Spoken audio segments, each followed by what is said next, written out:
Bonjour, c'est Carla. Bonjour, c'est Alison. Nous vous présentons le journal d'une maman.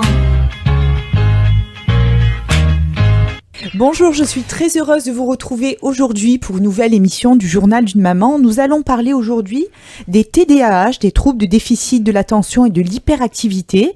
Et j'ai l'honneur de recevoir pour cela Madame Aurore Moreau. Bonjour Aurore. Bonjour Vanessa. Donc Aurore, vous êtes sophrologue, donc vous avez un grand panel d'accompagnement des personnes et vous accompagnez notamment les enfants souffrant de TDAH. Donc vous avez une certification de sophrologie, Oui. un certificat de praticienne en EFT clinique, une formation de praticienne et réflexe archaïque, un certificat de praticienne de yoga sophro.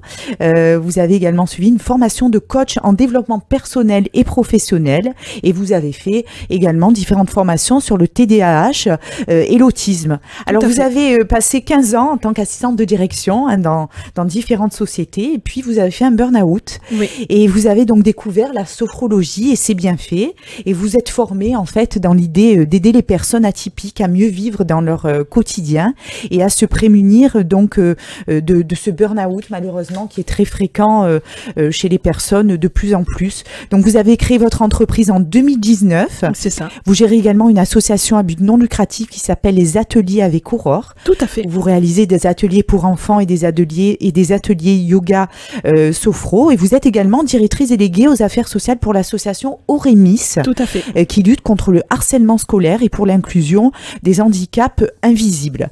Nous allons aujourd'hui donc parler, comme je l'ai dit en début d'émission, de ces troubles de déficit de l'attention de l'enfant. Alors il faut savoir que ça concerne 5 à 8% des enfants. Tout à fait, oui. Et en fait, ce diagnostic est établi selon des critères bien précis, il faut le préciser, parce qu'on a tendance à entendre un peu tout et n'importe quoi. Donc ces critères sont le manque de précision, l'attention de courte durée, la rêverie, le peu de plaisir dans l'effort, et l'organisation, l'agitation corporelle prédominant dans les mains et les pieds, les difficultés à se tenir en place, l'impulsivité et l'impatience. Oui. Voilà, il faut vraiment. Alors en lisant et en me renseignant, j'ai vu qu'en fait qu'il fallait que ces critères soient vraiment réunis afin que les choses ne partent pas dans tous les sens.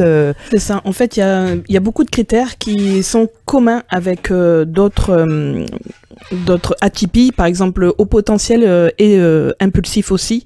Donc pour vraiment pas se tromper, pour que ce soit vraiment bien un trouble déficitaire de l'attention, en fait on conseille un diagnostic multidisciplinaire, c'est-à-dire faire un bilan avec un psychomote, faire un bilan avec un neuropsy, ne pas hésiter à aller voir un orthophoniste aussi pour faire un bilan. En fait c'est tous ces bilans qui doivent être validés après par un pédopsychiatre ou un neuropédiatre, voilà, qui vont dire s'il y a le trouble ou pas.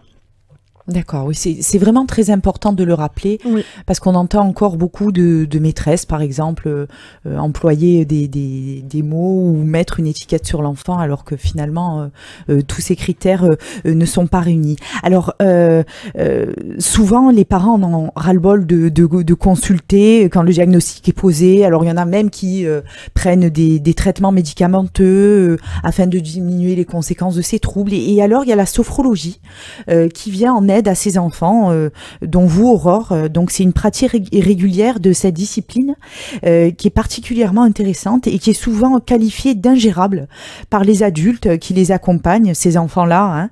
Et il n'en est pas moins que quand ils ressortent de ces séances de sophrologie, il y a un apaisement qui est de suite ressenti par ces parents et du coup, par ces enfants, pardon, et du coup par les parents.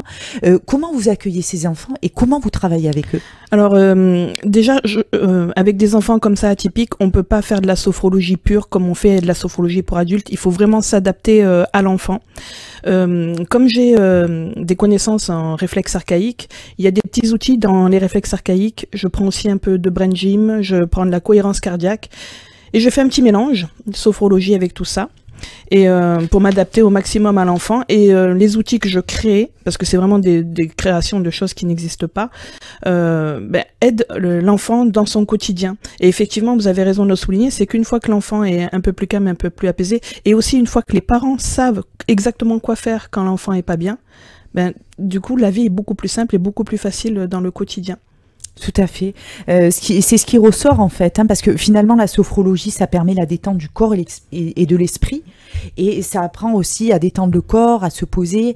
Comment se passe une séance avec l'enfant? Donc vous nous avez dit que vous utilisez les outils de réflexe archaïque, et comment se déroule la suite de la séance? Alors souvent, donc déjà on définit avec les parents un objectif à atteindre, parce qu'ils n'ont pas tous le même. Il y en a, ça va être le travail sur la concentration, d'autres ça va être gérer un peu plus l'agitation, d'autres malheureusement ça va être gérer l'angoisse, parce que ce sont des enfants qui sont très anxieux, et selon les demandes des parents, on monte ensemble un protocole qui peut être modifié à tout moment, et l'idée c'est de donner des outils à la fois qui peuvent servir pendant la classe, donc il y a des petits exercices que je leur montre et qui peuvent ressortir en classe, il y a des outils de respiration que je fais avec les parents pour qu'ils fassent eux quand l'enfant par exemple est en crise d'angoisse, pour qu'ils puissent faire avec l'enfant.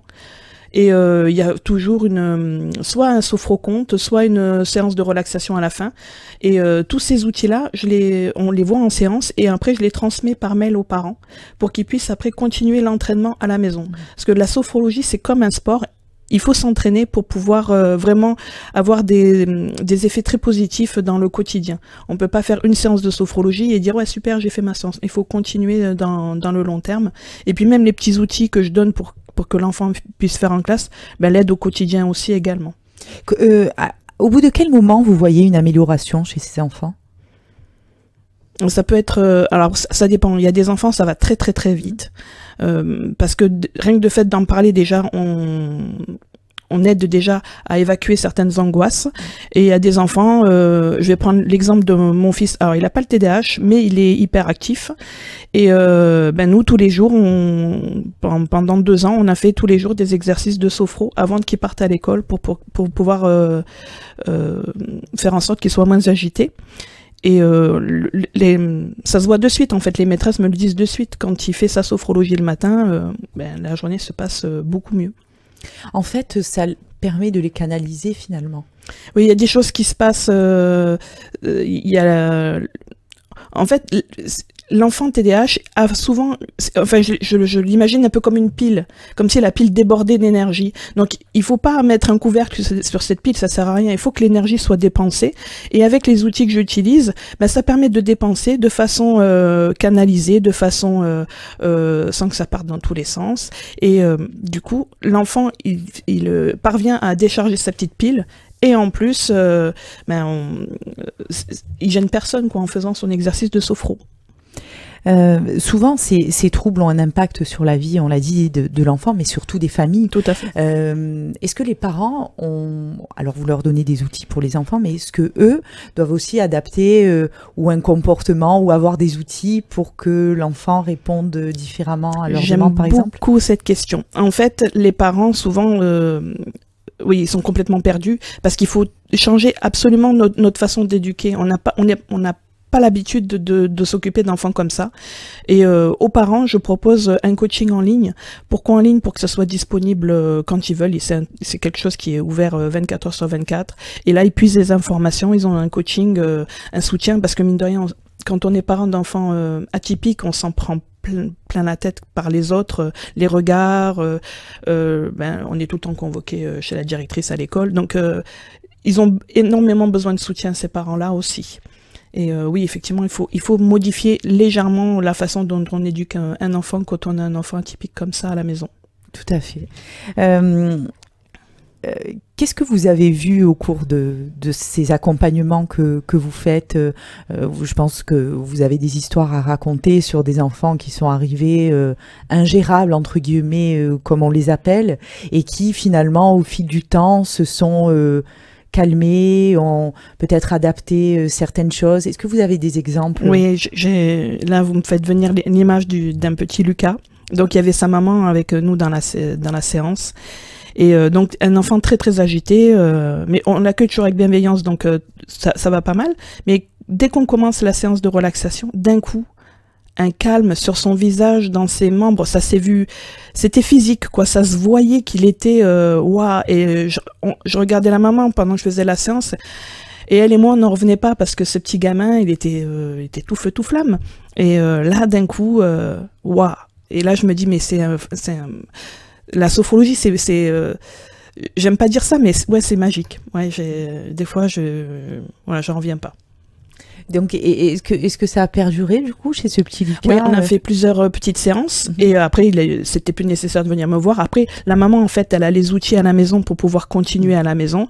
Et bien sûr, je suis toujours disponible si elle a si elle a affaire à d'autres sujets sur le TDAH, elle peut toujours revenir. Mais voilà, l'idée, c'est que il a vu, il a pris conscience qu'il était capable de. Déjà, en plus, la confiance en soi. Quand on se rend compte qu'on est capable de se tenir, d'être calme, on a tout gagné, quoi. Alors, est-ce que vous organisez des ateliers pour les enfants, des groupes de parole? Est-ce que vous faites tout à fait. Voilà, j'organise beaucoup de choses. Donc, j'ai toujours ce coaching en ligne spécial parents. Et dans ce coaching en ligne, en fait, ils ont accès à ce que j'appelle une communauté où ils se rejoignent, tous les parents se rejoignent et puis ils peuvent discuter parce qu'ils se sentent très très seuls, ces parents. En physique, j'anime avec une amie qui est coach sportive des rencontres entre atypiques. Donc là, on reçoit tout le monde. On reçoit les parents d'enfants autistes, les parents d'enfants TDAH. Enfin, on reçoit vraiment tout le monde. Tous ceux qui ont une atypie ou qui ont dans leur entourage quelqu'un qui est atypique et qui veulent comprendre, on les reçoit physiquement. On fait des petits afterwork, on les appelle les afterwork atypiques. Et ensuite, en termes d'ateliers, je fais des ateliers pour enfants. Donc souvent, comme c'est mon domaine d'expertise, souvent j'ai des enfants justement qui sont atypiques, qui viennent pendant ces ateliers. Alors ça peut être des ateliers enfants ou des ateliers parents-enfants. Voilà, donc non, je déborde de... Alors, on peut vous retrouver sur votre page Instagram où il y a beaucoup de choses très intéressantes et où vous partagez également vos ateliers Aurore. J'invite les parents, voilà, alors de plus en plus, les médecins quand même orientent les parents vers des thérapies alternatives, comme ils appellent ça. Et j'invite vraiment les parents à prendre contact, voilà, avec des gens comme vous, des parents ayant des enfants qui souffrent de ces troubles, et dire que les choses sont possibles et qu'on n'est pas obligé de passer par un traitement médicamenteux qui ne fonctionne pas souvent, et que de plus en plus, je sais que les médecins le conseillent, voilà, d'aller voir une sophrologue, et que les parents aient ces outils pour pouvoir calmer ces petits enfants en souffrance, oui, du coup. Trouver les outils, ouais, pour pouvoir s'adapter à la vie de tous les jours. Mais surtout aussi qu'il faut que les parents pensent à leurs enfants, ça c'est certain, mais qu'ils pensent un peu à eux aussi. Donc il ne faut pas qu'ils hésitent à demander de l'aide. C'est très important. Aurore, merci beaucoup de vous être déplacée aujourd'hui. Merci de nous avoir fait partager votre expérience. Chers auditeurs, je vous remercie de nous avoir suivis et puis on se retrouve très vite pour une nouvelle émission. Au revoir. Bonjour, c'est Carla. Bonjour, c'est Alison. Nous vous présentons le journal d'une maman.